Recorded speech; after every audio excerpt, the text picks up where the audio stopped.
بسم الله الرحمن الرحيم. ألف لام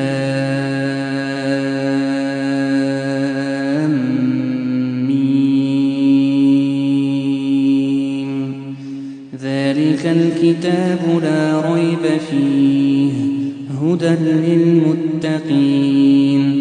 الذين يؤمنون بالغيب ويقيمون الصلاة ومما رزقناهم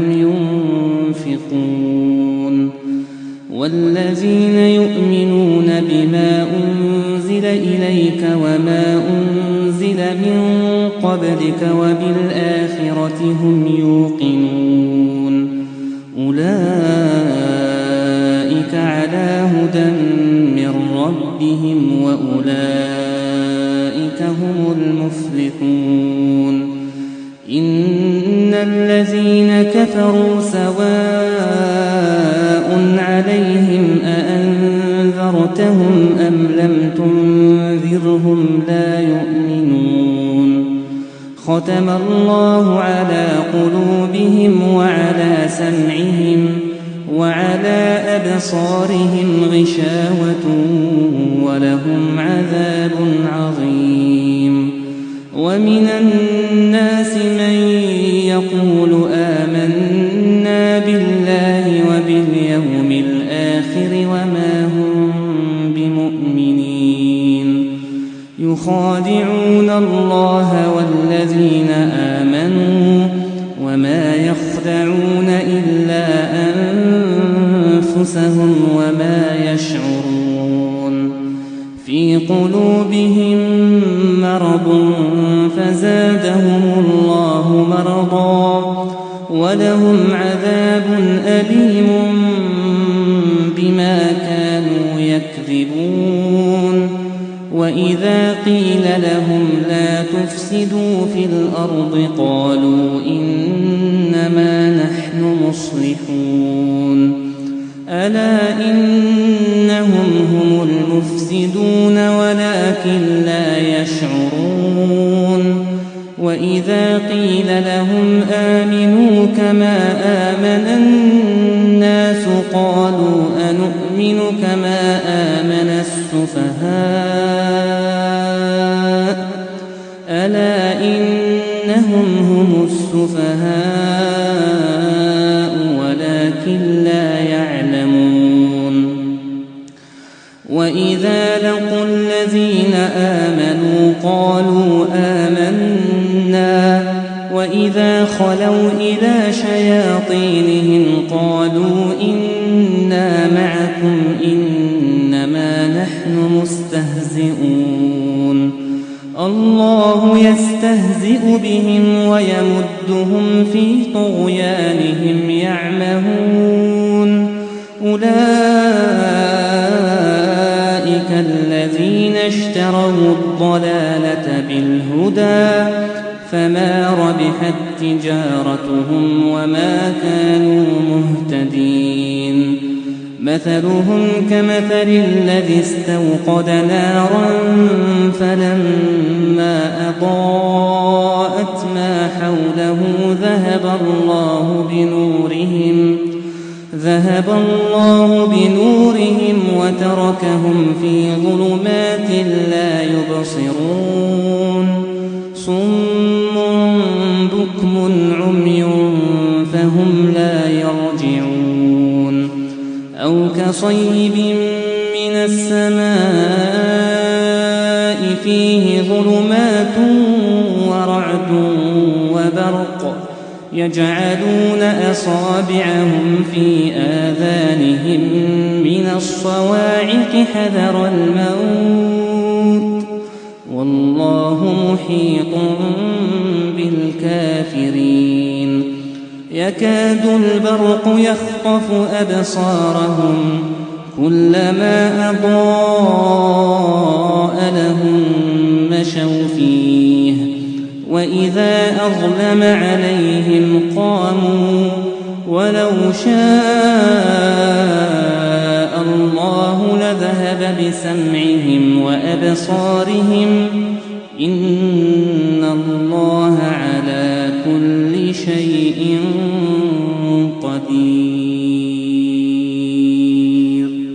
يا أيها الناس اعبدوا ربكم الذي خلقكم والذين من قبلكم لعلكم تتقون. الذي جعل لكم الأرض فراشا والسماء بناء وأنزل من السماء ماء فأخرج به من الثمرات رزقا لكم فلا تجعلوا لله أندادا وأنتم تعلمون. وإن كنتم في ريب مما نزلنا على عبدنا فأتوا بسورة من مثله وادعوا شهداءكم من دون الله إن كنتم صادقين. فإن لم تفعلوا ولن تفعلوا فاتقوا النار التي وقودها الناس والحجارة أعدت للكافرين. وبشر الذين آمنوا وعملوا الصالحات أن لهم جنات تجري من تحتها الأنهار كلما رزقوا منها من ثمرة رزقا قالوا هذا الذي رزقنا من قبل وأتوا به متشابها ولهم فيها أزواج مطهرة وهم فيها خالدون. إن الله لا يستحيي أن يضرب مثلا ما بعوضة فما فوقها فأما الذين آمنوا فيعلمون أنه الحق من ربهم وأما الذين كفروا فيقولون ماذا أراد الله بهذا مثلا يضل به كثيرا ويهدي به كثيرا وما يضل به إلا الفاسقين الذين ينقضون عهد الله من بعد ميثاقه ويقطعون ما أمر الله به أن يوصل ويفسدون في الأرض أولئك هم الخاسرون. كيف تكفرون بالله وكنتم أمواتا فأحياكم ثم يميتكم ثم يحييكم ثم إليه ترجعون. هو الذي خلق لكم ما في الأرض جميعا ثم استوى إلى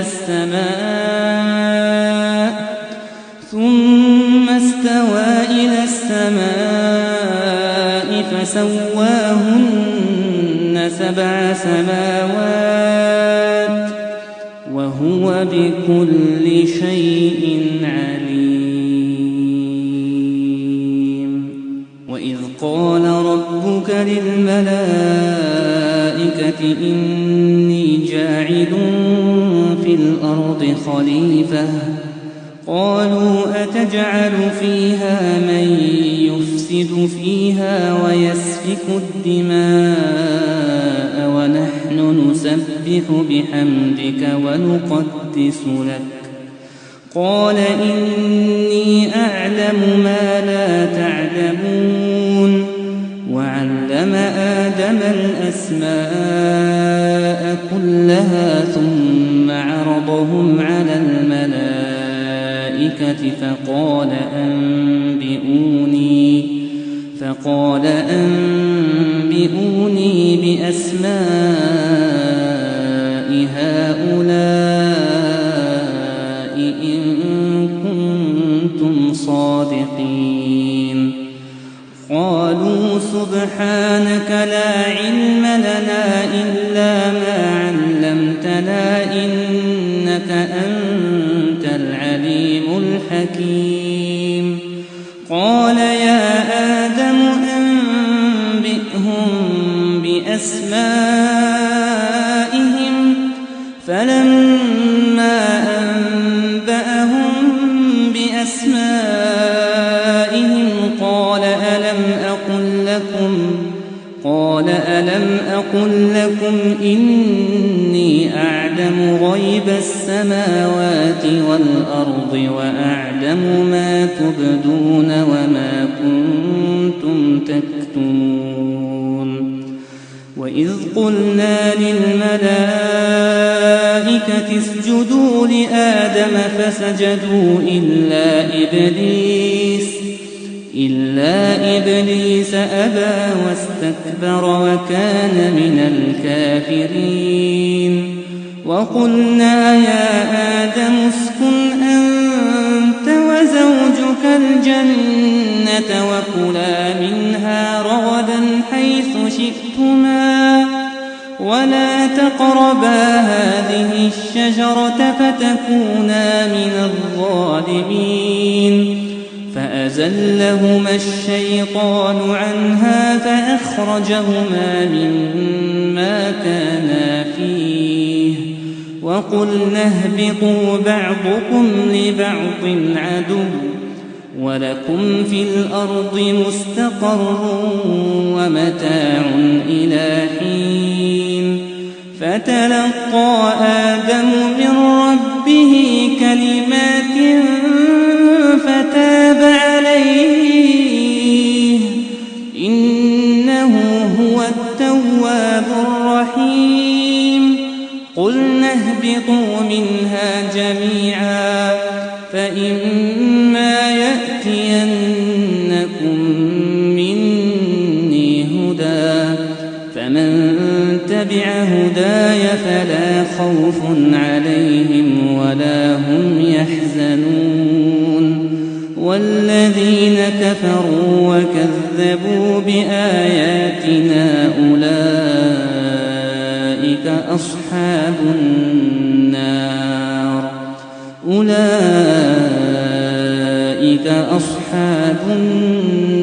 هم فيها خالدون. يا بني إسرائيل اذكروا نعمتي التي أنعمت عليكم وأوفوا بعهدي أوف بعهدكم وإياي فارهبون. وآمنوا بما أنزلت مصدقا لما معكم ولا تكونوا أول كافر به ولا تشتروا بآياتي ثمنا قليلا وإياي فاتقون. ولا تلبسوا الحق بالباطل وتكتموا الحق وأنتم تعلمون. وأقيموا الصلاة وآتوا الزكاة واركعوا مع الراكعين. أتأمرون الناس بالبر وتنسون أنفسكم وأنتم تتلون الكتاب أفلا تعقلون. واستعينوا بالصبر والصلاة وإنها لكبيرة إلا على الخاشعين الذين يظنون أنهم ملاقو ربهم وأنهم إليه راجعون. يا بني إسرائيل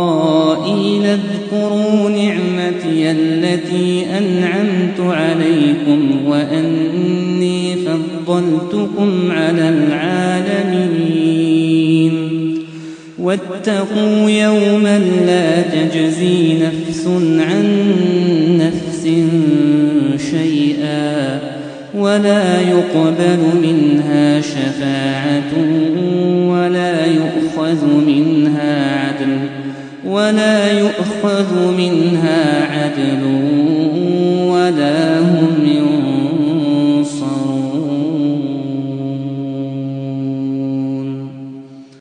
وإذ نجيناكم من آل فرعون يسومونكم سوء العذاب يذبحون أبناءكم ويستحيون نساءكم وفي ذلكم بلاء من ربكم عظيم. وإذ فرقنا بكم البحر فأنجيناكم وأغرقنا آل فرعون وأنتم تنظرون. وإذ واعدنا موسى 40 ليلة ثم اتخذتم العجل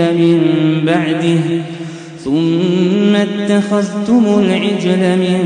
بعده وأنتم ظالمون. ثم عفونا عنكم من بعد ذلك لعلكم تشكرون. وإذ آتينا موسى الكتاب والفرقان لعلكم تهتدون.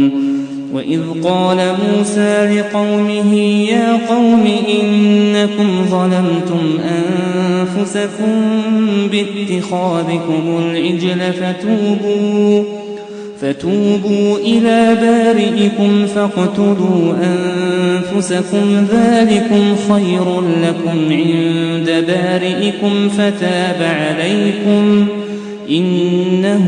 هو التواب الرحيم. وإذ قلتم يا موسى لن نؤمن لك حتى نرى الله جهرة فأخذتكم الصاعقة وأنتم تنظرون. ثم بعثناكم من بعد موتكم لعلكم تشكرون. وظللنا عليكم الغمام وأنزلنا عليكم المن والسلوى كلوا من طيبات ما رزقناكم وما ظلمونا ولكن كانوا أنفسهم يظلمون. وإذ قلنا ادخلوا هذه القرية فكلوا منها حيث شئتم رغدا وادخلوا الباب سجدا وقولوا حطة نغفر لكم خطاياكم وسنزيد المحسنين. فبدل الذين ظلموا قولا غير الذي قيل لهم فأنزلنا على الذين ظلموا رجزا من السماء بما كانوا يفسقون. وإذ استسقى موسى لقومه فقلنا اضرب بعصاك الحجر فانفجرت منه 12 عينا قد علم كل أناس مشربهم كلوا واشربوا من رزق الله ولا تعثوا في الأرض مفسدين. وإذ قلتم يا موسى لن نصبر على طعام واحد فادع لنا ربك يخرج لنا مما تنبت الأرض من بقلها وقثائها وفومها وعدسها وبصلها قال أتستبدلون الذي هو أدنى بالذي هو خير اهبطوا مصرا فإن لكم ما سألتم وضربت عليهم الذلة والمسكنة وباءوا بغضب من الله ذلك بأنهم كانوا يكفرون بآيات الله ويقتلون النبيين بغير الحق ذلك بما عصوا وكانوا يعتدون إن الذين آمنوا والذين هادوا والنصارى والصابئين من آمن بالله واليوم الآخر وعمل صالحا فلهم أجرهم عند ربهم ولا خوف عليهم ولا هم يحزنون وإذ أخذنا ميثاقكم ورفعنا فوقكم الطور خذوا ما آتيناكم بقوة واذكروا ما فيه لعلكم تتقون ثم توليتم من بعد ذلك فلولا فضل الله عليكم ورحمته لكنتم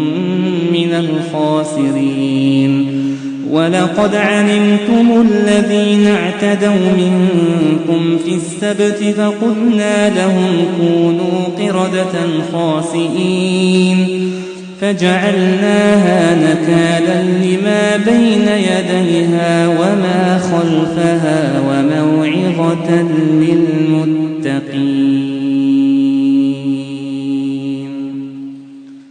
وإذ قال موسى لقومه إن الله يأمركم أن تذبحوا بقرة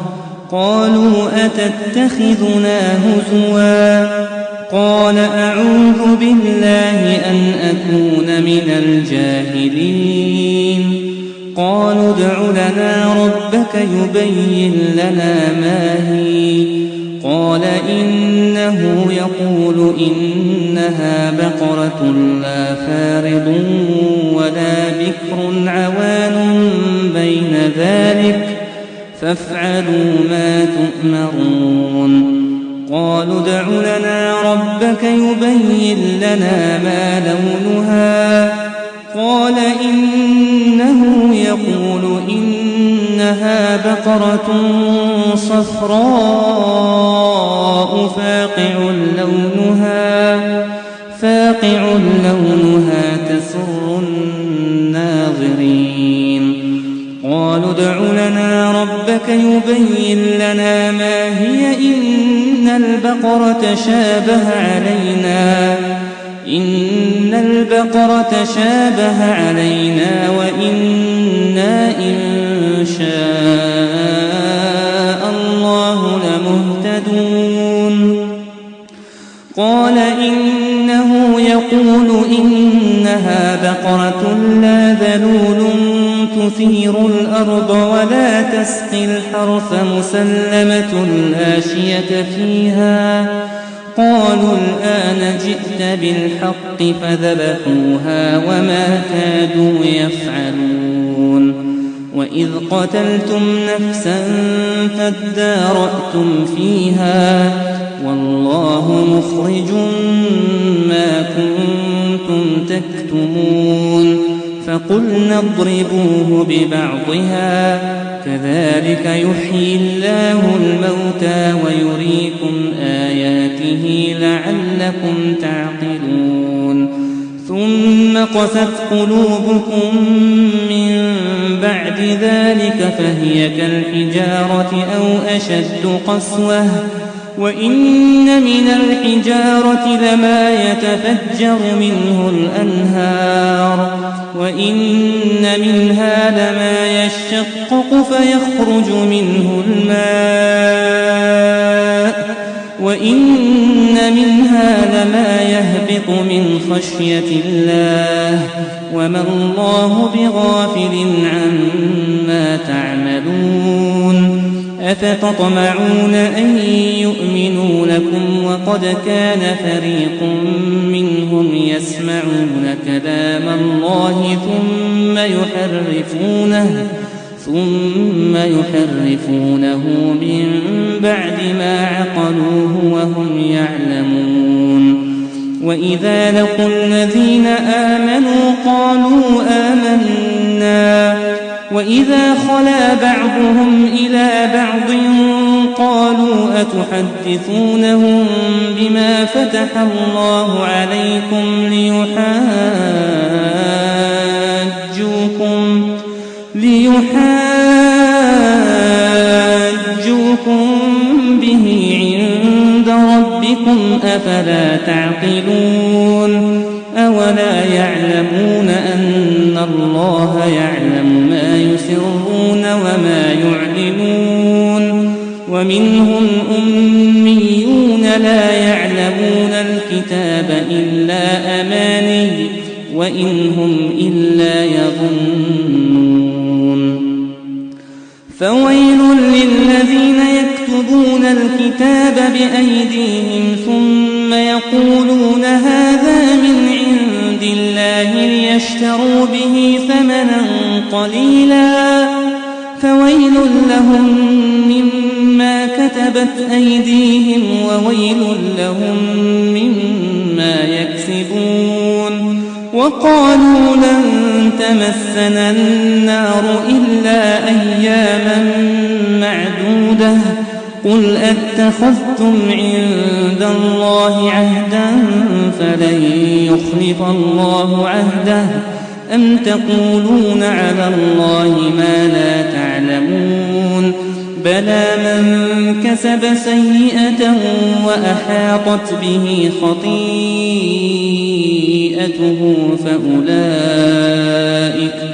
فأولئك أصحاب النار هم فيها خالدون والذين آمنوا وعملوا الصالحات أولئك أصحاب الجنة هم فيها خالدون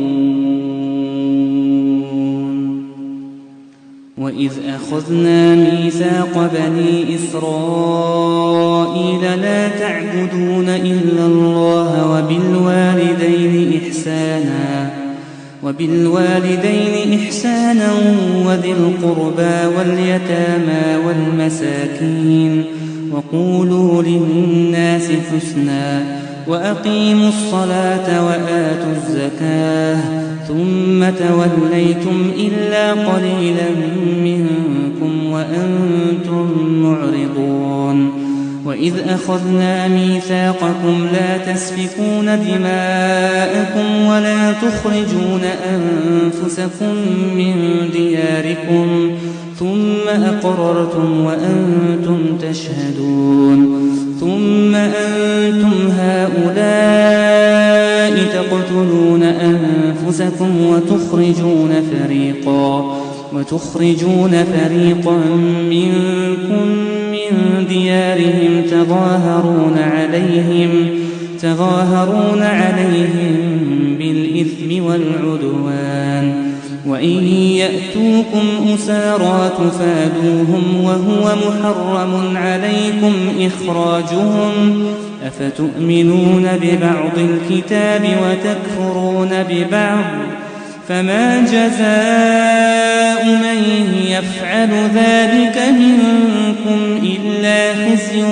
في الحياة الدنيا ويوم القيامة يردون إلى أشد العذاب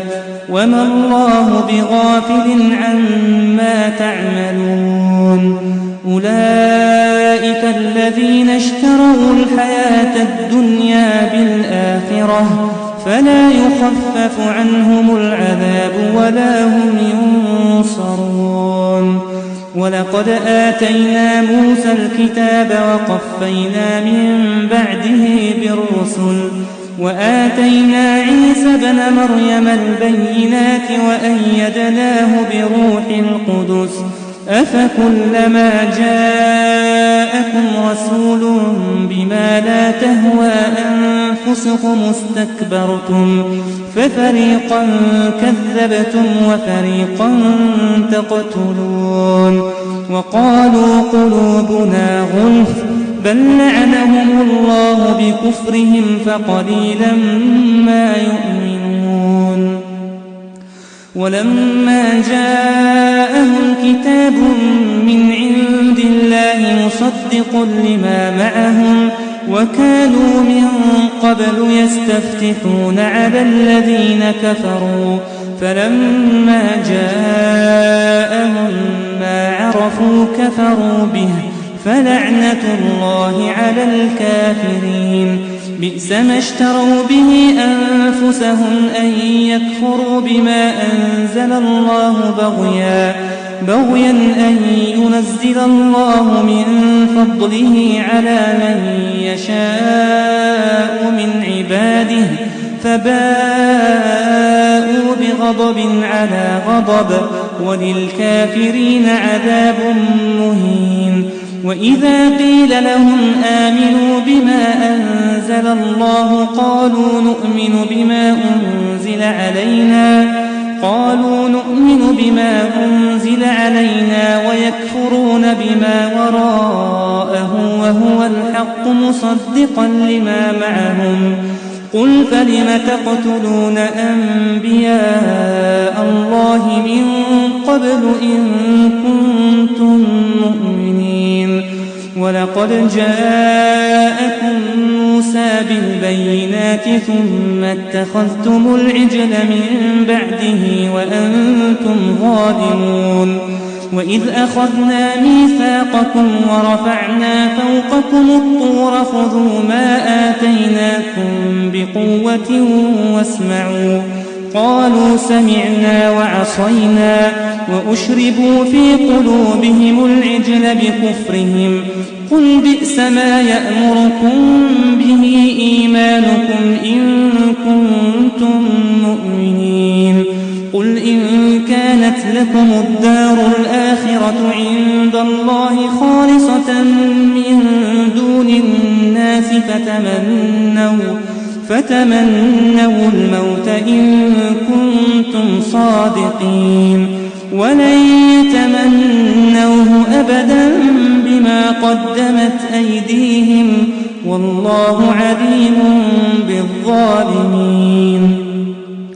ولتجدنهم أحرص الناس على حياة ومن الذين أشركوا يود أحدهم لو يعمر 1000 سنة وما هو بمزحزحه من العذاب أن يعمر والله بصير بما يعملون. قل من كان عدوا لجبريل فإنه نزله على قلبك بإذن الله مصدقا لما بين يديه وهدى وبشرى للمؤمنين. من كان عدوا لله وملائكته ورسله وجبريل وميكال فإن الله عدو للكافرين. ولقد أنزلنا إليك آيات بينات وما يكفر بها إلا الفاسقون. أوكلما عاهدوا عهدا نبذه فريق منهم بل أكثرهم لا يؤمنون. ولما جاءهم رسول من عند الله مصدق لما معهم نبذ فريق من الذين أوتوا الكتاب كتاب الله وراء ظهورهم كأنهم لا يعلمون. واتبعوا ما تتلو الشياطين على ملك سليمان وما كفر سليمان ولكن الشياطين كفروا يعلمون الناس السحر وما أنزل على الملكين ببابل هاروت وماروت وما يعلمان من أحد حتى يقولا إنما نحن فتنة فلا تكفر فيتعلمون منهما ما يفرقون به بين المرء وزوجه وما هم بضارين به من أحد إلا بإذن الله ويتعلمون ما يضرهم ولا ينفعهم ولقد علموا لمن اشتراه ما له في الآخرة من خلاق ولبئس ما شروا به أنفسهم لو كانوا يعلمون ولو أنهم آمنوا واتقوا لمثوبة من عند الله خير لو كانوا يعلمون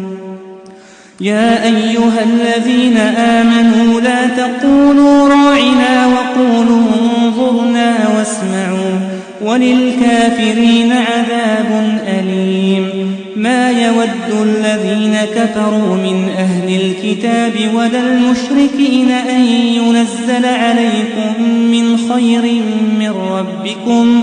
والله يختص برحمته من يشاء والله ذو الفضل العظيم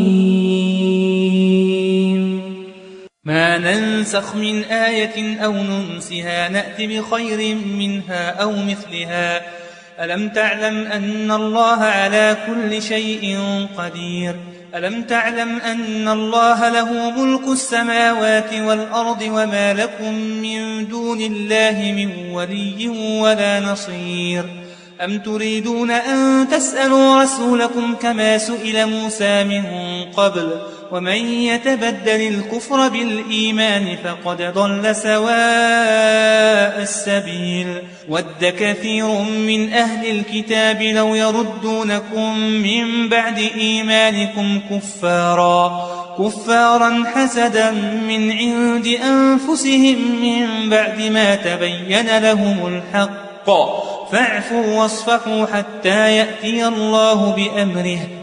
إن الله على كل شيء قدير وأقيموا الصلاة وآتوا الزكاة وما تقدموا لأنفسكم من خير تجدوه عند الله إن الله بما تعملون بصير وقالوا لن يدخل الجنة إلا من كان هودا أو نصارى تلك أمانيهم قل هاتوا برهانكم إن كنتم صادقين بلى من أسلم وجهه لله وهو محسن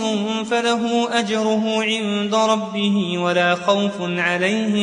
ولا خوف عليهم ولا هم يحزنون وقالت اليهود ليست النصارى على شيء وقالت النصارى ليست اليهود على شيء وهم يتلون الكتاب كذلك قال الذين لا يعلمون مثل قولهم فالله يحكم بينهم يوم القيامة فيما كانوا فيه يختلفون ومن أظلم ممن منع مساجد الله أن يذكر فيها اسمه وسعى في خرابها أولئك ما كان لهم أن يدخلوها إلا خائفين لهم في الدنيا خزي ولهم في الآخرة عذاب عظيم ولله المشرق والمغرب فأينما تولوا فثم وجه الله إن الله واسع عليم وقالوا اتخذ الله ولدا سبحانه بل له ما في السماوات والأرض كل له قانتون بديع السماوات والأرض وإذا قضى أمرا فإنما يقول له كن فيكون وقال الذين لا يعلمون لولا يكلمنا الله أو تأتينا آية كذلك قال الذين من قبلهم مثل قولهم تشابهت قلوبهم قد بينا الآيات لقوم يوقنون إنا أرسلناك بالحق بشيرا ونذيرا ولا تسأل عن أصحاب الجحيم ولن ترضى عنك اليهود ولا النصارى حتى تتبع ملتهم قل إن هدى الله هو الهدى ولئن اتبعت أهواءهم بعد الذي جاءك من العلم ما لك من الله من ولي ولا نصير الذين آتيناهم الكتاب يتلونه حق تلاوته أولئك يؤمنون به ومن يكفر به فأولئك هم الخاسرون. يا بني إسرائيل اذكروا نعمتي التي أنعمت عليكم وأني فضلتكم على العالمين. واتقوا يوما لا تجزي نفس عن نفس شيئا ولا يقبل منها عدل ولا تنفعها شفاعة ولا هم ينصرون. وإذ ابتلى إبراهيم ربه بكلمات فأتمهن قال إني جاعلك للناس إماما قال ومن ذريتي قال لا ينال عهد الظالمين. وإذ جعلنا البيت مثابة للناس وأمنا واتخذوا من مقام إبراهيم مصلى وعهدنا إلى إبراهيم وإسماعيل أن طهرا بيتي للطائفين والعاكفين والركع السجود. وإذ قال إبراهيم رب اجعل هذا بلدا آمنا وارزق أهله من الثمرات من آمن منهم بالله واليوم الآخر قال ومن كفر فأمتعه قليلا ثم أضطره إلى عذاب النار وبئس المصير. وإذ يرفع إبراهيم القواعد من البيت وإسماعيل ربنا تقبل منا إنك أنت السميع العليم. ربنا وجعلنا مسلمين لك ومن ذريتنا أمة مسلمة لك وأرنا مناسكنا وتب علينا إنك أنت التواب الرحيم. ربنا وبعث فيهم رسولا منهم يتلو عليهم آياتك ويعلمهم الكتاب والحكمة ويزكيهم إنك أنت العزيز الحكيم. ومن يرغب عن ملة إبراهيم إلا من سفه نفسه ولقد اصطفيناه في الدنيا وإنه في الآخرة لمن الصالحين. إذ قال له ربه أسلم قال أسلمت لرب العالمين. ووصى بها إبراهيم بنيه ويعقوب يا بني إن الله اصطفى لكم الدين فلا تموتن إلا وأنتم مسلمون. أم كنتم شهداء إذ حضر يعقوب الموت إذ قال لبنيه ما تعبدون من بعدي قالوا نعبد إلهك وإله آبائك إبراهيم وإسماعيل وإسحاق إلها واحدا ونحن له مسلمون. تلك أمة قد خلت لها ما كسبت ولكم ما كسبتم ولا تسألون عما كانوا يعملون. وقالوا كونوا هودا أو نصارى تهتدوا قل بل ملة إبراهيم حنيفا وما كان من المشركين. قولوا آمنا بالله وما أنزل إلينا وما أنزل إلى إبراهيم وإسماعيل وإسحاق ويعقوب والأسباط وما أوتي موسى وعيسى وما أوتي النبيون من ربهم لا نفرق بين أحد منهم ونحن له مسلمون. فإن آمنوا بمثل ما آمنتم به فقد اهتدوا وإن تولوا فإنما هم في شقاق فسيكفيكهم الله وهو السميع العليم. صبغة الله ومن أحسن من الله صبغة ونحن له عابدون. قل أتحاجوننا في الله وهو ربنا وربكم ولنا أعمالنا ولكم أعمالكم ونحن له مخلصون. أم تقولون إن إبراهيم وإسماعيل وإسحاق ويعقوب والأسباط كانوا هودا أو نصارى قل أأنتم أعلم أم الله ومن أظلم ممن كتم شهادة عنده من الله وما الله بغافل عما تعملون. تلك أمة قد خلت لها ما كسبت ولكم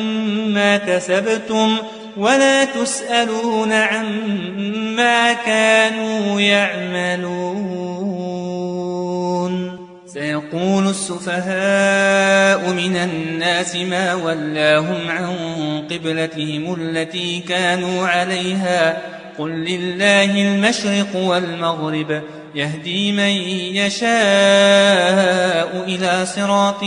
مستقيم وكذلك جعلناكم أمة وسطا لتكونوا شهداء على الناس ويكون الرسول عليكم شهيدا وما جعلنا القبلة التي كنت عليها إلا لنعلم من يتبع الرسول ممن ينقلب على عقبيه وإن كانت لكبيرة إلا على الذين هدى الله وما كان الله ليضيع إيمانكم إن الله بالناس لرؤوف رحيم قد نرى تقلب وجهك في السماء فلنولينك قبلة ترضاها فول وجهك شطر المسجد الحرام وحيث ما كنتم فولوا وجوهكم شطره وإن الذين أوتوا الكتاب ليعلمون أنه الحق من ربهم وما الله بغافل عما يعملون ولئن أتيت الذين أوتوا الكتاب بكل آية ما تبعوا قبلتك وما أنت بتابع قبلتهم وما بعضهم بتابع قبلة بعض ولئن اتبعت أهواءهم من بعد ما جاءك من العلم إنك إذا لمن الظالمين الذين آتيناهم الكتاب يعرفونه كما يعرفون أبناءهم وإن فريقا منهم ليكتمون الحق وهم يعلمون الحق من ربك فلا تكونن من الممترين ولكل وجهة هو موليها فاستبقوا الخيرات أينما تكونوا يأت بكم الله جميعا إن الله على كل شيء قدير ومن حيث خرجت فول وجهك شطر المسجد الحرام وإنه للحق من ربك وما الله بغافل عما تعملون ومن حيث خرجت فول وجهك شطر المسجد الحرام وحيث ما كنتم فولوا وجوهكم شطره لئلا يكون للناس عليكم حجة إلا الذين ظلموا منهم فلا تخشوهم واخشوني ولأتم نعمتي عليكم ولعلكم تهتدون كما أرسلنا فيكم رسولا منكم يتلو عليكم آياتنا ويزكيكم ويعلمكم الكتاب والحكمة ويعلمكم ما لم تكونوا تعلمون فاذكروني أذكركم واشكروا لي ولا تكفرون يا أيها الذين آمنوا استعينوا بالصبر والصلاة إن الله مع الصابرين ولا تقولوا لمن يقتل في سبيل الله أموات بل أحياء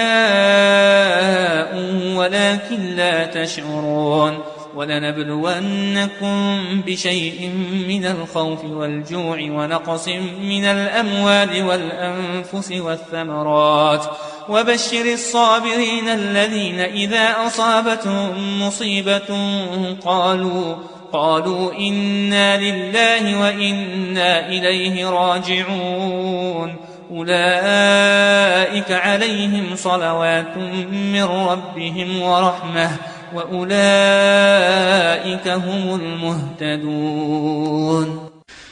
إن الصفا والمروة من شعائر الله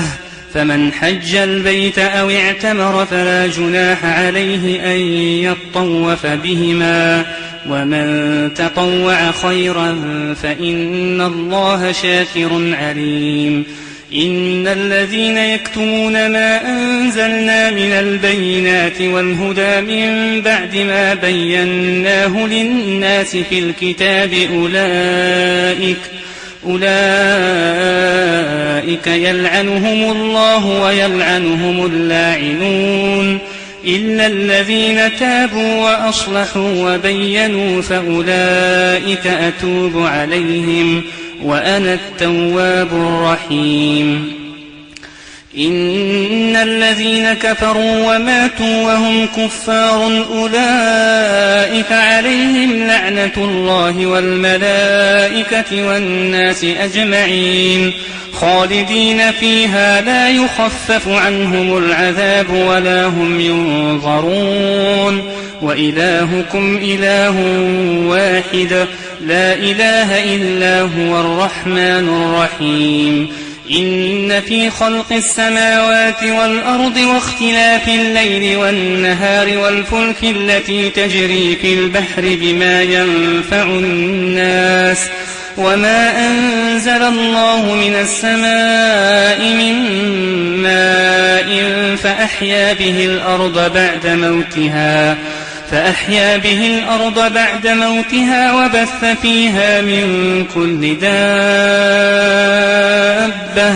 وتصريف الرياح والسحاب المسخر بين السماء والأرض لآيات لقوم يعقلون. ومن الناس من يتخذ من دون الله أندادا يحبونهم كحب الله والذين آمنوا أشد حبا لله ولو يرى الذين ظلموا إذ يرون العذاب أن القوة لله جميعا وأن الله شديد العذاب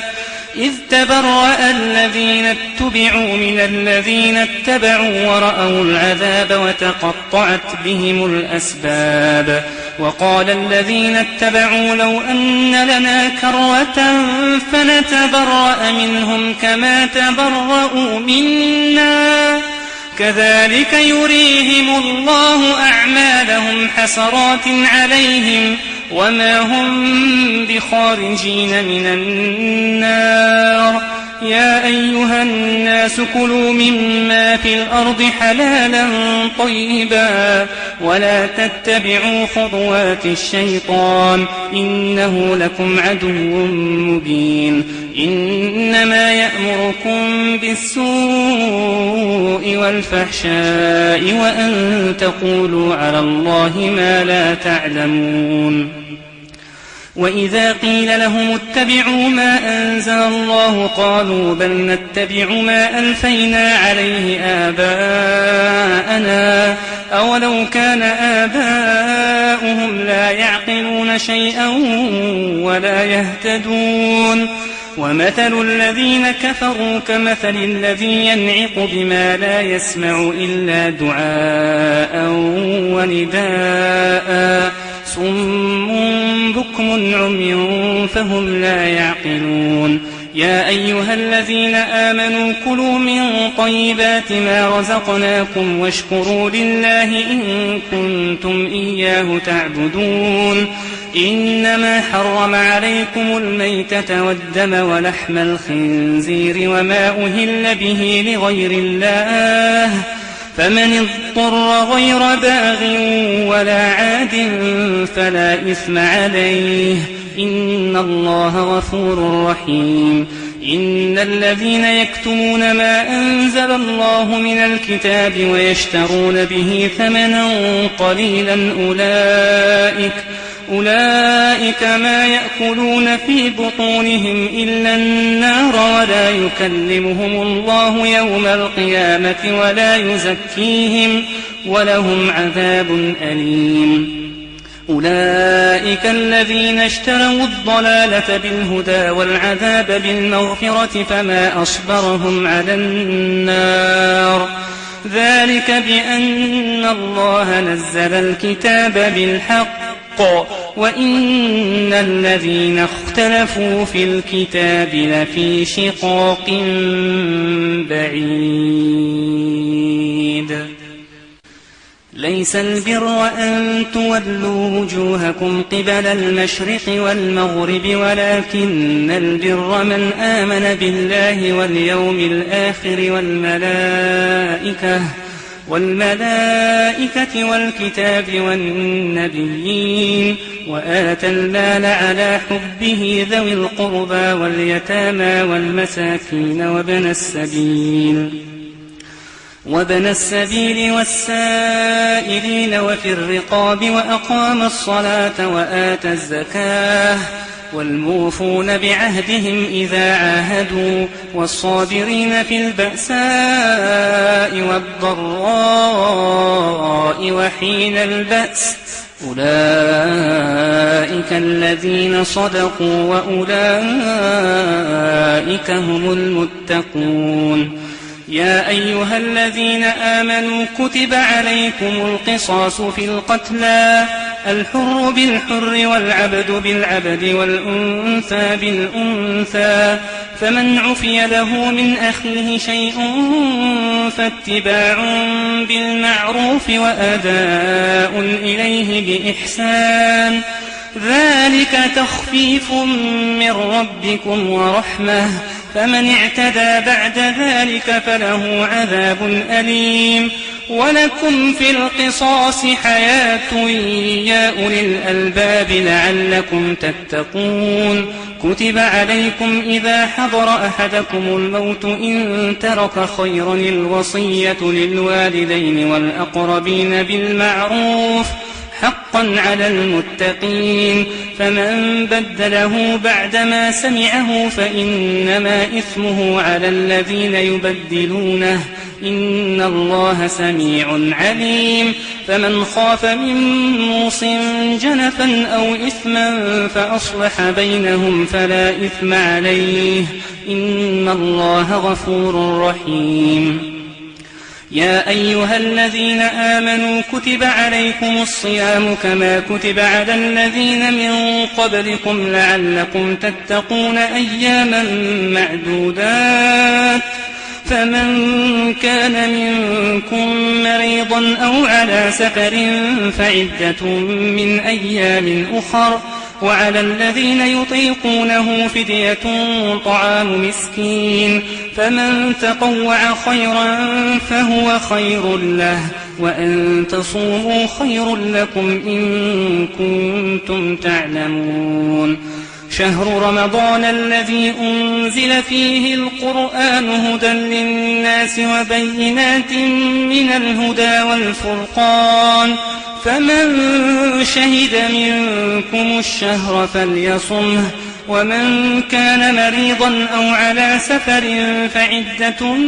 من أيام أخر يريد الله بكم اليسر ولا يريد بكم العسر ولتكملوا العدة ولتكبروا الله على ما هداكم ولعلكم تشكرون. وإذا سألك عبادي عني فإني قريب أجيب دعوة الداع إذا دعان فليستجيبوا لي وليؤمنوا بي لعلهم يرشدون. أحل لكم ليلة الصيام الرفث إلى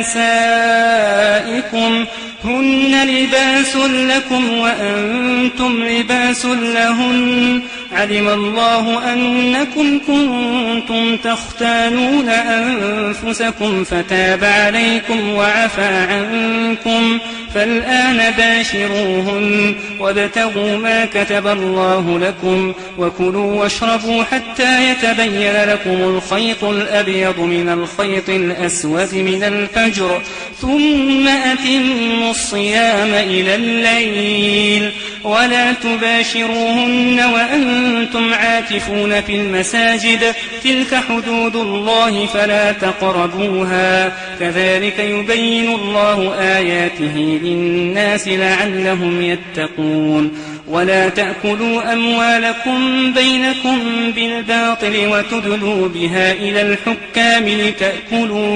لتأكلوا فريقا من أموال الناس بالإثم وأنتم تعلمون. يسألونك عن الأهلة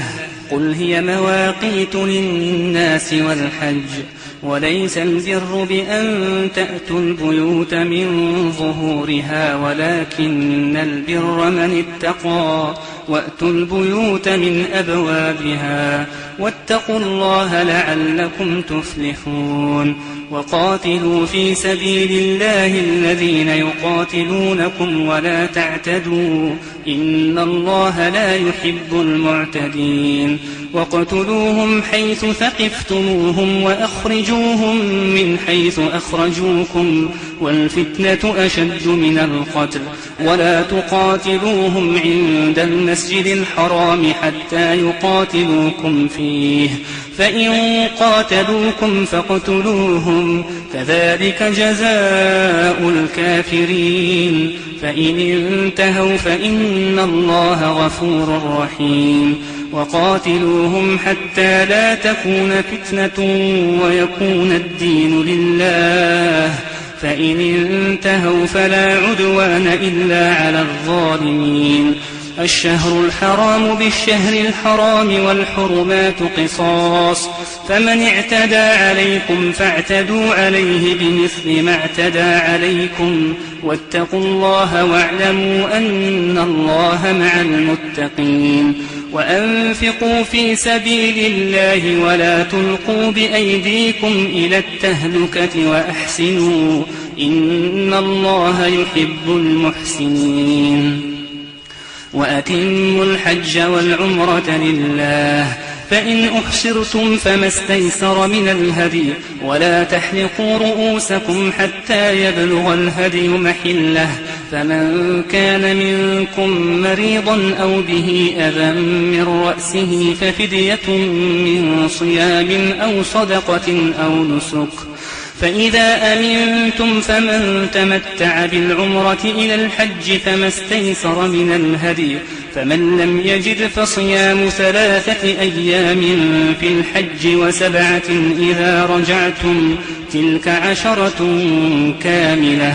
ذلك لمن لم يكن أهله حاضر المسجد الحرام واتقوا الله واعلموا أن الله شديد العقاب الحج أشهر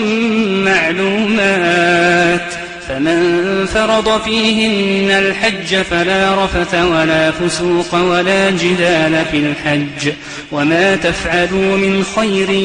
يعلمه الله وتزودوا فإن خير الزاد التقوى واتقون يا أولي الألباب ليس عليكم جناح أن تبتغوا فضلا من ربكم فإذا أفضتم من عرفات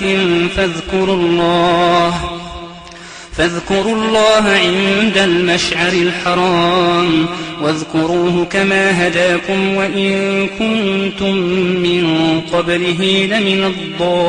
الضالين ثم أفيضوا من حيث أفاض الناس واستغفروا الله إن الله غفور رحيم فإذا قضيتم مناسككم فاذكروا الله كذكركم آباءكم أو أشد ذكرا فمن الناس من يقول ربنا آتنا في الدنيا وما له في الآخرة من خلاق ومنهم من يقول ربنا آتنا في الدنيا حسنة وفي الآخرة حسنة وقنا عذاب النار أولئك لهم نصيب مما كسبوا والله سريع الحساب واذكروا الله في أيام معدودات فمن تعجل في يومين فلا إثم عليه ومن تأخر فلا إثم عليه لمن اتقى واتقوا الله واعلموا أنكم إليه تحشرون ومن الناس من يعجبك قوله في الحياة الدنيا ويشهد الله على ما في قلبه وهو ألد الخصام وإذا تولى سعى في الأرض ليفسد فيها ويهلك الحرث والنسل والله لا يحب الفساد وإذا قيل له اتق الله أخذته العزة بالإثم فحسبه جهنم ولبئس المهاد ومن الناس من يشري نفسه ابتغاء مرضات الله والله رؤوف بالعباد يا أيها الذين آمنوا ادخلوا في السلم كافة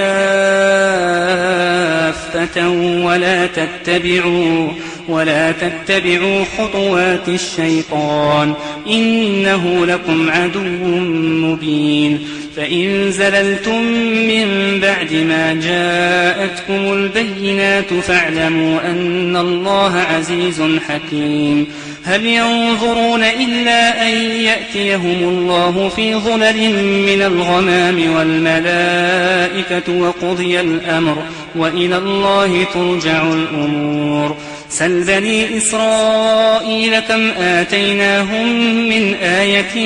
بينة ومن يبدل نعمة الله من بعد ما جاءته فإن الله شديد العقاب زين للذين كفروا الحياة الدنيا ويسخرون من الذين آمنوا والذين اتقوا فوقهم يوم القيامة والله يرزق من يشاء بغير حساب كان الناس أمة واحدة فبعث الله النبيين مبشرين ومنذرين وأنزل معهم الكتاب بالحق ليحكم بين الناس فيما اختلفوا فيه وما اختلف فيه إلا الذين أوتوه من بعد ما جاءتهم البينات بغيا بينهم فهدى الله الذين آمنوا لما اختلفوا فيه من الحق بإذنه والله يهدي من يشاء إلى صراط مستقيم أم حسبتم أن تدخلوا الجنة ولما يأتكم مثل الذين خلوا من قبلكم مستهم البأساء والضراء وزلزلوا حتى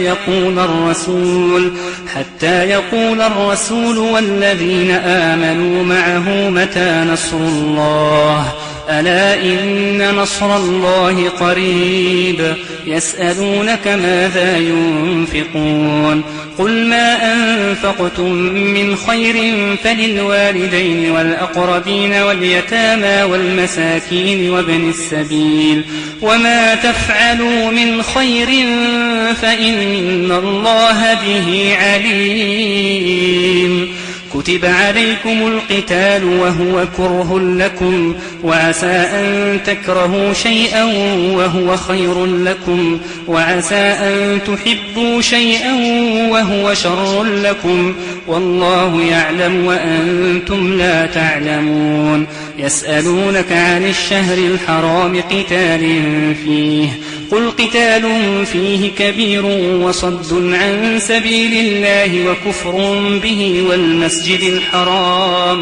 والمسجد الحرام وإخراج أهله منه أكبر عند الله والفتنة أكبر من القتل ولا يزالون يقاتلونكم حتى يردوكم عن دينكم إن استطاعوا ومن يرتد منكم عن دينه فيمت وهو كافر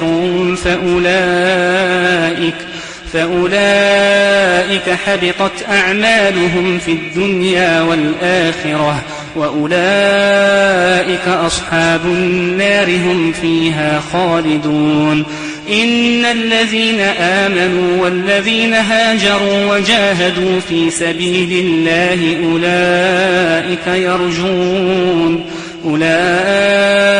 يرجون رحمة الله والله غفور رحيم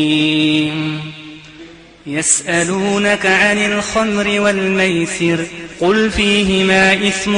كبير ومنافع للناس وإثمهما أكبر من نفعهما ويسألونك ماذا ينفقون قل العفو كذلك يبين الله لكم الآيات لعلكم تتفكرون في الدنيا والآخرة ويسألونك عن اليتامى قل إصلاح لهم خير وإن تخالطوهم فإخوانكم والله يعلم المفسد من المصلح ولو شاء الله لأعنتكم إن الله عزيز حكيم ولا تنكحوا المشركات حتى يؤمنوا ولأمة مؤمنة خير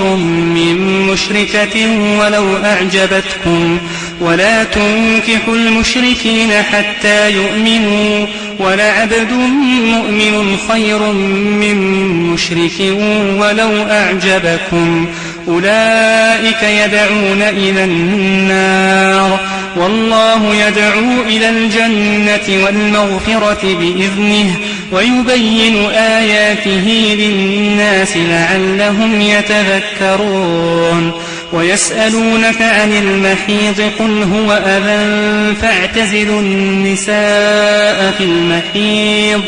ولا تقربوهن حتى يطهرن فإذا تطهرن فأتوهن من حيث أمركم الله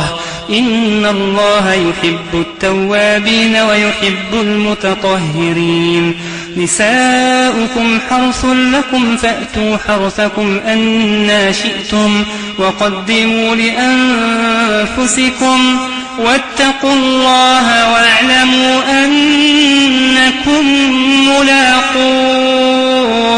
وبشر المؤمنين ولا تجعلوا الله عرضة لأيمانكم أن تبروا وتتقوا وتصلحوا بين الناس والله سميع عليم لا يؤاخذكم الله باللغو في أيمانكم ولكن يؤاخذكم بما كسبت قلوبكم والله غفور حليم للذين يؤلون من نسائهم تربص 4 أشهر فإن فاءوا فإن الله غفور رحيم وإن عزموا الطلاق فإن الله سميع عليم والمطلقات يتربصن بأنفسهن 3 قروء ولا يحل لهن أن يكتمن ما خلق الله في أرحامهن إن كن يؤمن بالله واليوم الآخر وبعولتهن أحق بردهن في ذلك إن أرادوا إصلاحا ولهن مثل الذي عليهن بالمعروف وللرجال عليهن درجة والله عزيز حكيم الطلاق 2 فإمساكم بمعروف أو تسريح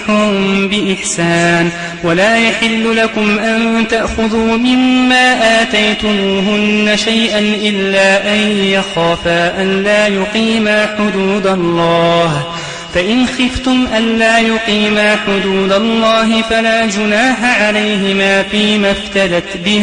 تلك حدود الله فلا تعتدوها ومن يتعد حدود الله فأولئك هم الظالمون فإن طلقها فلا تحل له من بعد حتى تنكح زوجا غيره فإن طلقها فلا جناح عليهما أن يتراجعا إن ظنا أن يقيما حدود الله وتلك حدود الله يبينها لقوم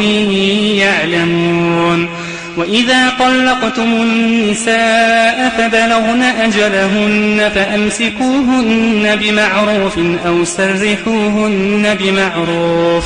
ولا تمسكوهن ضرارا لتعتدوا ومن يفعل ذلك فقد ظلم نفسه ولا تتخذوا آيات الله هزوا واذكروا نعمة الله عليكم وما أنزل عليكم من الكتاب والحكمة يعظكم به واتقوا الله واعلموا أن الله بكل شيء عليم. وإذا طلقتم النساء فبلغن أجلهن فلا تعضلوهن أن ينكحن أزواجهن إذا تراضوا بينهم بالمعروف ذلك يوعظ به من كان منكم يؤمن بالله واليوم الآخر ذلكم أزكى لكم وأطهر والله يعلم وأنتم لا تعلمون. والوالدات يرضعن أولادهن حولين كاملين لمن أراد أن يتم الرضاعة وعلى المولود له رزقهن وكسوتهن بالمعروف لا تكلف نفس إلا وسعها لا تضار والدة بولدها ولا مولود له بولده وعلى الوارث مثل ذلك فإن أرادا فصالا عن تراض منهما وتشاور فلا جناح عليهما. وإن أردتم أن تسترضعوا أولادكم فلا جناح عليكم إذا سلمتم ما آتيتم بالمعروف واتقوا الله واعلموا أن الله بما تعملون بصير. والذين يتوفون منكم ويذرون أزواجا يتربصن بأنفسهن 4 أشهر وعشرا فإذا بلغن أجلهن فلا جناح عليكم فيما فعلن في أنفسهن بالمعروف والله بما تعملون خبير. ولا جناح عليكم فيما عرضتم به من خطبة النساء أو أكننتم في أنفسكم علم الله أنكم ستذكرونهن ولكن لا تواعدوهن سرا إلا أن تقولوا قولا معروفا ولا تعزموا عقدة النكاح حتى يبلغ الكتاب أجله واعلموا أن الله يعلم ما في أنفسكم فاحذروه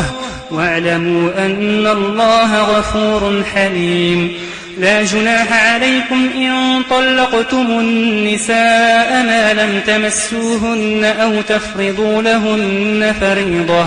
ومتعوهن على الموسع قدره وعلى المقتر قدره متاعا بالمعروف حقا على المحسنين. وإن طلقتموهن من قبل أن تمسوهن وقد فرضتم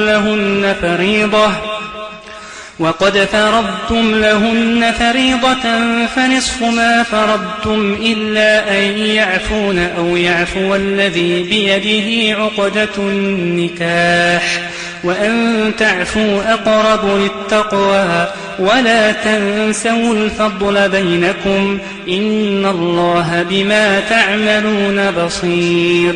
حافظوا على الصلوات والصلاة الوسطى وقوموا لله قانتين فإن خفتم فرجالا أو ركبانا فإذا أمنتم فاذكروا الله كما علمكم ما لم تكونوا تعلمون. والذين يتوفون منكم ويذرون أزواجا وصية لأزواجهم متاعا إلى الحول غير إخراج فإن خرجن فلا جناح عليكم فيما فعلن في أنفسهن من معروف والله عزيز حكيم. وللمطلقات متاع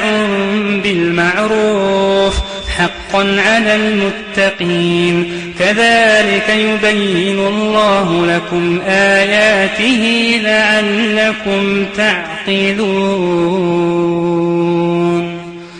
ألم تر إلى الذين خرجوا من ديارهم وهم ألوف حذر الموت فقال لهم الله موتوا ثم أحياهم إن الله لذو فضل على الناس ولكن أكثر الناس لا يشكرون وقاتلوا في سبيل الله واعلموا أن الله سميع عليم من ذا الذي يقرض الله قرضا حسنا فيضاعفه له أضعافا كثيرة والله يقبض ويبسط وإليه ترجعون ألم تر إلى الملأ من بني إسرائيل من بعد موسى إذ قالوا لنبي له مبعث لنا ملكا نقاتل في سبيل الله قال هل عسيتم إن كتب عليكم القتال ألا تقاتلوا قالوا وما لنا ألا نقاتل في سبيل الله وقد أخرجنا من ديارنا وأبنائنا فلما كتب عليهم القتال تولوا إلا قليلا منهم والله عليم بالظالمين وقال لهم نبيهم إن الله قد بعث لكم طالوت ملكا قالوا أنى يكون له الملك علينا ونحن أحق بالملك منه ولم يؤت سعة من المال قال إن الله اصطفاه عليكم وزاده بسطة في العلم والجسم والله يؤتي ملكه من يشاء والله واسع عليم وقال لهم نبيهم إن آية ملكه أن يأتيكم التابوت فيه سكينة من ربكم وبقية مما ترك آل موسى وآل هارون تحمله الملائكة إن في ذلك لآية لكم إن كنتم مؤمنين فلما فصل طالوت بالجنود قال إن الله مبتليكم بنهر فمن شرب منه فليس مني ومن لم يطعمه فإنه مني إلا من اغترف غرفة بيده فشربوا منه إلا قليلا منهم فلما جاوزه هو والذين آمنوا معه قالوا لا طاقة لنا اليوم بجالوت وجنوده قال الذين يظنون أنهم ملاقوا الله كم من فئة قليلة غلبت فئة كثيرة بإذن الله والله مع الصابرين ولما برزوا لجالوت وجنوده قالوا ربنا أفرغ علينا صبرا وثبت أقدامنا وانصرنا على القوم الكافرين فهزموهم بإذن الله وقتل داود جالوت وآتاه الله الملك والحكمة وعلمه مما يشاء ولولا دفع الله الناس بعضهم ببعض لفسدت الأرض ولكن الله ذو فضل على العالمين تلك آيات الله نتلوها عليك بالحق وإنك لمن المرسلين تلك الرسل فضلنا بعضهم على بعض منهم من كلم الله ورفع بعضهم درجات وآتينا عيسى ابن مريم البينات وأيدناه بروح القدس ولو شاء الله ما اقتتل الذين من بعدهم من بعد ما جاءتهم البينات ولكن اختلفوا فمنهم من آمن ومنهم من كفر ولو شاء الله ما اقتتلوا ولكن الله يفعل ما يريد يا أيها الذين آمنوا أنفقوا مما رزقناكم من قبل أن يأتي يوم لا بيع فيه ولا خلة ولا شفاعة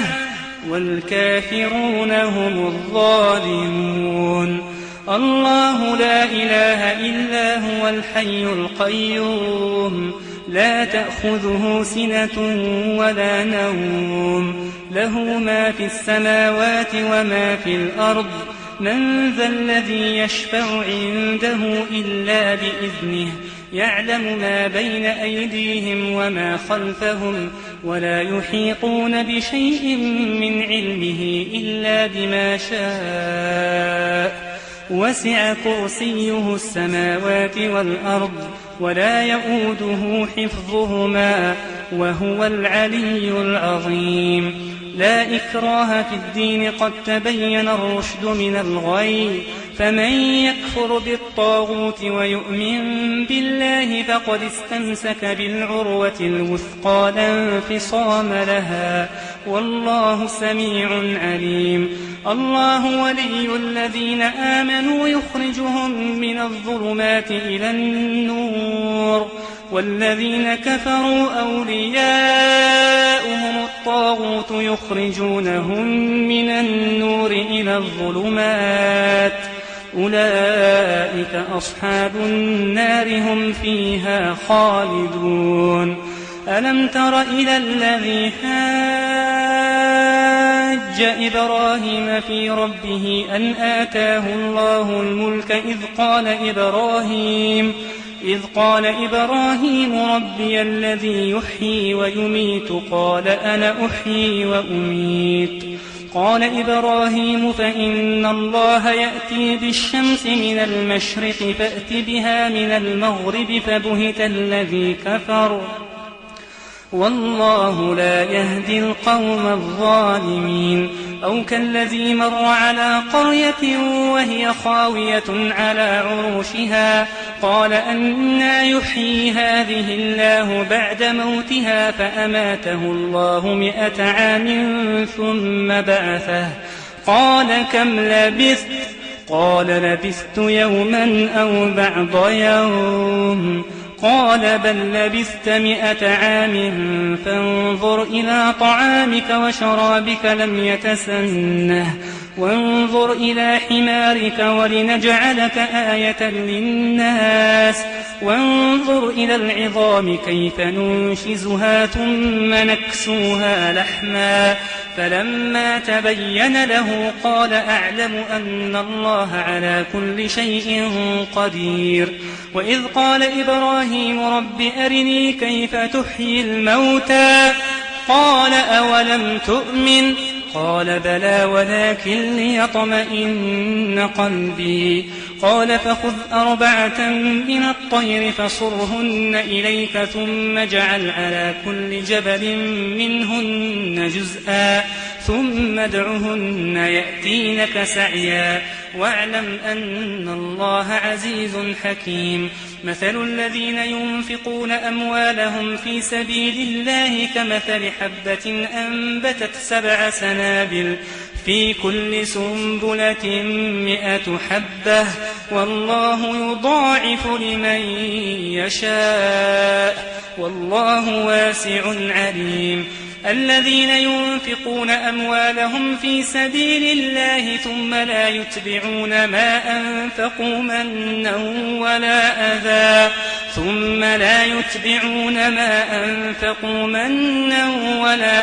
لهم أجرهم عند ربهم ولا خوف عليهم ولا هم يحزنون. قول معروف ومغفرة خير من صدقة يتبعها أذى والله غني حليم. يا أيها الذين آمنوا لا تبطلوا صدقاتكم بالمن والأذى كالذي ينفق ماله رئاء الناس ولا يؤمن بالله وباليوم الآخر فمثله كمثل صفوان عليه تراب فأصابه وابل فتركه صلدا لا يقدرون على شيء مما كسبوا والله لا يهدي القوم الكافرين. ومثل الذين ينفقون أموالهم ابتغاء مرضات الله وتثبيتا من أنفسهم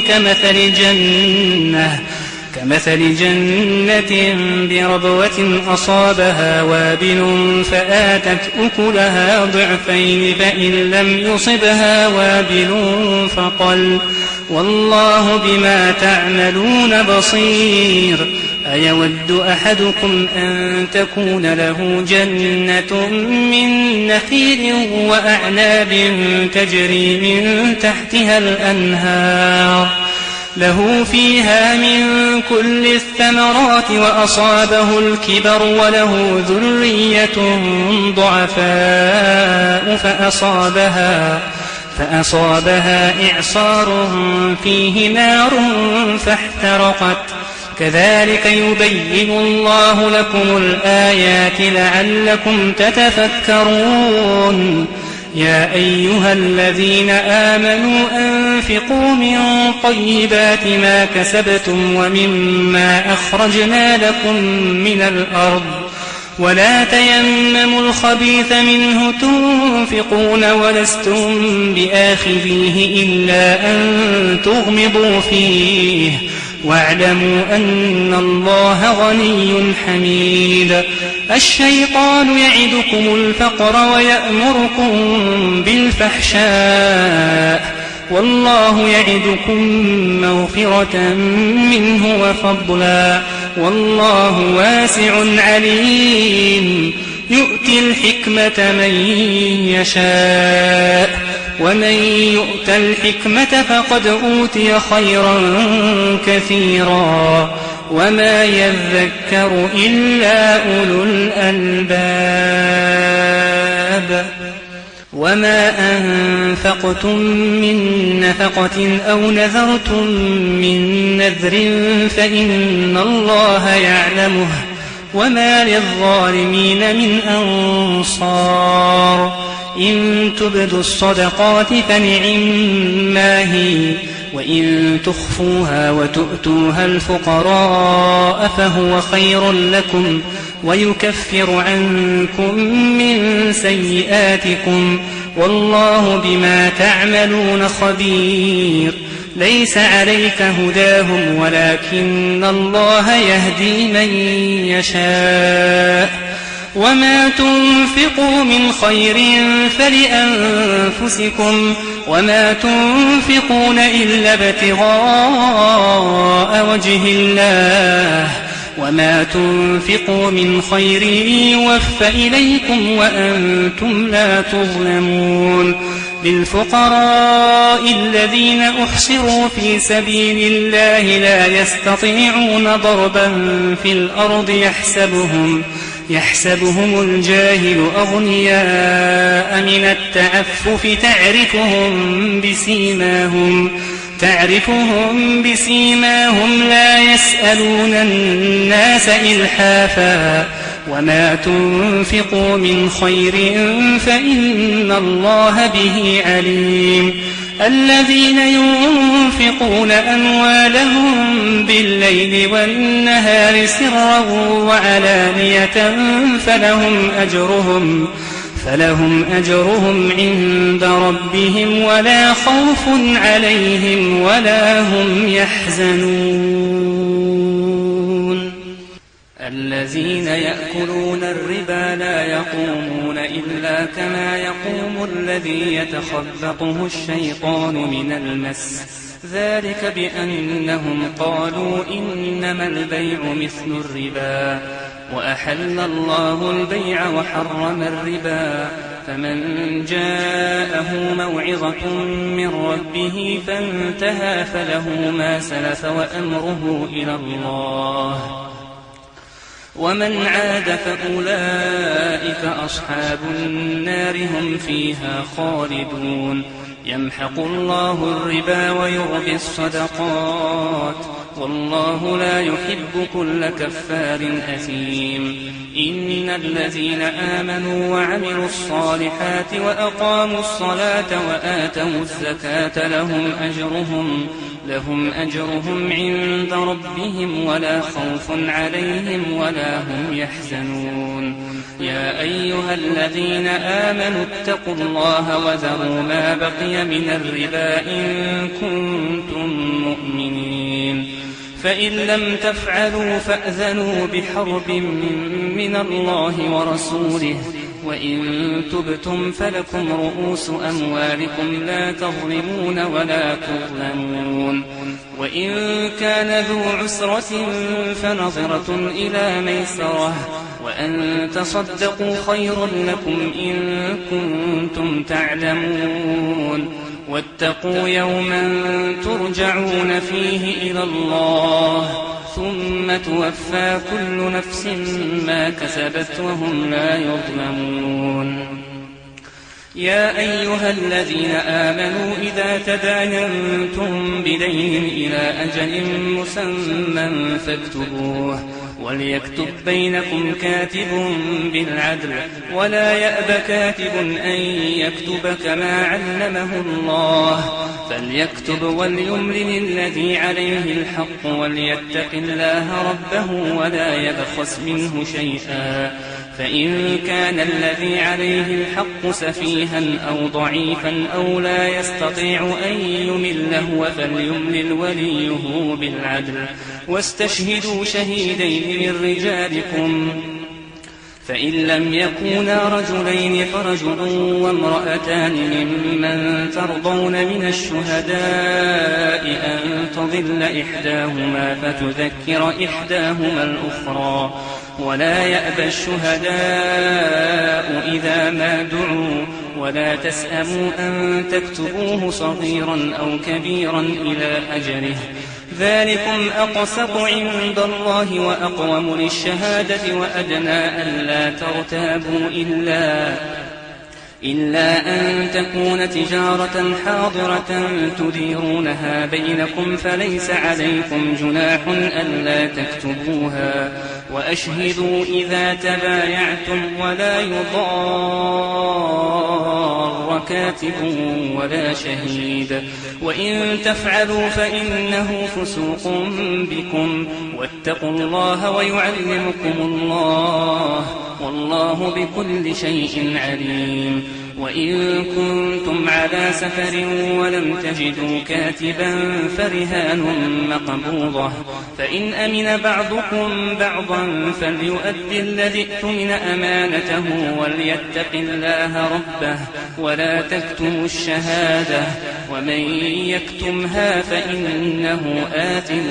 قلبه والله بما تعملون عليم. لله ما في السماوات وما في الأرض، وإن تبدوا ما في أنفسكم أو تخفوه يحاسبكم